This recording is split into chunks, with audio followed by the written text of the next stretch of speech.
Rolling. 3, 2, 1. Action.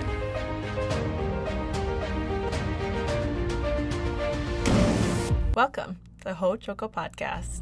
Hello, Mitakiepi, and welcome to Hóčhoka, here at the center of St. Joseph Indian School's campus. I'm Scott Wooster. I'm joined by Hope McCloskey, and today the two of us host Joseph Marshall III, award-winning author of 18 books. He's a cultural and historical consultant, a teacher, craftsman, administrator, actor, and a public speaker. He joins us to tape for a series directed primarily to our families about the vital task of reinvigorating the cultural identity of Lakota youth. In this podcast, we talk about stories as seeds of cultural identity. And I'd just like to say welcome, Joseph. Thank you. It's good to have you here. Glad to be here. So, Joseph, my wife Lorraine and I have read most of your books. And in those, you refer to grandfather very often, the stories you heard from your grandfather, your grandparents. And it stresses the importance of their stories passed along to you. And I'm certain that most of my influence at St. Joe's on the children I've worked with over 28 years has dealt with stories that I tell that have some kind of lesson in them, and some of my stories are even true. But I love to tell stories, and they just that's a great way to learn. You mentioned a seed of identity planted when children hear those cultural stories, and how a sense of self begins to grow from that seed. Can you share a short list of stories that we want to share to help the next generation, you know, some that were passed along to you or have been written down for you that'll help our listeners, Hope, myself? And well, I think maybe not so much the specific stories themselves, but the kind of stories that helped me. Well, there were two kinds, actually, that I really enjoyed was the trickster stories or the Iktomi stories. They were funny, and the more you listen to them, then you hear the advice, you know the lesson that comes along with it. It's not just entertainment. It's learning something in the process. So there are any number of those kinds of Iktomi stories, the trickster stories. I enjoyed them a lot, and I still try to tell them as often as I can. The other kind of story is simply the story about family, about my direct ancestors. There are both sad stories and not so sad stories and happy stories, all kinds of stories about what they did, where they lived, who they were, and how they thought. Those were the kind of stories that really gave me my sense of identity, because then I could say, okay, this grandma lived here, she did this, and she was this kind of person. One of the stories that I remember is of a grandmother who was my grandmother's cousin. So she was my grandma, first cousin. Grandma Lulu, her name was. She never spoke a word of English in her life. She had the same opportunity to learn it as much as anybody else did in her generation, but she just chose not to learn it. And she was not a very tall woman, and she had this very low voice.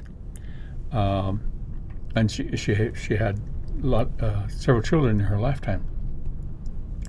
She told me a story once. She told a story. I was there listening to it with other people about, and she lived to be almost 100 years old. And I can't remember what year she died. It had to be in the 80s that she died. So she was born somewhere in 1880 or thereabouts. So you can see where that puts her in a generational scheme. So her mother was probably born about 1860. So again, you know, there's that direct connection to the language of the way it was. But she told a story when she was a little girl. I don't know how old she was, 5 or 6, but she was at an age where she could distinctly remember what happened. And it was in the summertime, and she and her mother and one of her sisters were walking from one place to another, from wherever they were to visit somebody a few miles away. But it was summertime, and a storm came up, and it turned into a tornado. They saw a funnel cloud in the distance coming toward them. So she was frightened. She and her sister were frightened. But her mother said she said her mother grabbed them each by hand and ran along found a river, creek, and ran along it until she found a plum thicket. You know what plum thickets are. They're just, it's hard to get in there because it's so thick. And she had them crawl into the thicket, to the middle of the thicket, as far as she could go. She remembers scaring a few snakes away. Oh, boy. and because they were running from the storm as well. Sure. So they crawled into the middle of the thicket and just waited there for the storm, for the wind to blow by them. The tornado, the funnel itself never got really close, but the wind was still strong. And she said along that river bank, creek bank, there were big trees that broke off because of the wind. Their branches broke off, but the thicket, bent and swayed with the wind, but didn't break, and so they were safe in that thicket. And I'm trying, and over the years, I tried to figure out when that might have been. If she was born in around 1880, and she was 5 or 6 at the time, that was like in 1885, 1886. So those kind of stories not only take you back in time, but they tell you the kind of experiences that they had and what they thought, and those are really the foundations of identity. Really, And the one thing that another story is that my maternal grandmother, the one who raised me, had a younger sister, and there are two parts of this story. My grandmother's name was Nellie. She was the older of the two, and her sister's name was Emma. She was 2 years younger. And this part of the story occurred when it was 1918 in the Spanish flu epidemic. I'm sure you've heard about that, the worldwide pandemic that's like we're having now, but it was Spanish flu. And my grandmother's younger sister, Emma, caught the flu, Spanish flu. Eventually she died. But she lingered for a while before she died, and my grandmother and her mother, took care of her, tended to try to, get her well, but they took care of her, and she got worse and worse as time went on. The days went by until she died. And the one thing I remember about her telling the story is that every time after she told the story, she would cry, because to her it was just like it was yesterday. And she felt the same kind of grief, and I could see that the memory was still painful for her, and that she still grieved for her younger sister. So I always remember that, because that tells me something about my grandmother. And a couple years before that, their father died, so they had to go to their Rosebud agency, where Rosebud, South Dakota is now, because he willed them his land. So they had to go to the agency to sign something so that the title deed to the land could be in their name. When he got there, and keep in mind, one was Nellie, one was Emma, good voice eagle. And when they got there, this white male who was working in the office, who was doing the transaction for them, for whatever reason, decided to give them different names. Where he got the authorization, or where he felt that he had the right to do that, who knows? But since he was a government official and he made the change, it was official. It was legal. So my grandmother Nellie became Annie. Annie Nellie, good voice eagle. And my grandmother Emma became Fanny. Fanny Emma, good voice eagle. That's what he put on the deed to their land. So they had no choice after that but to use those names. Yeah.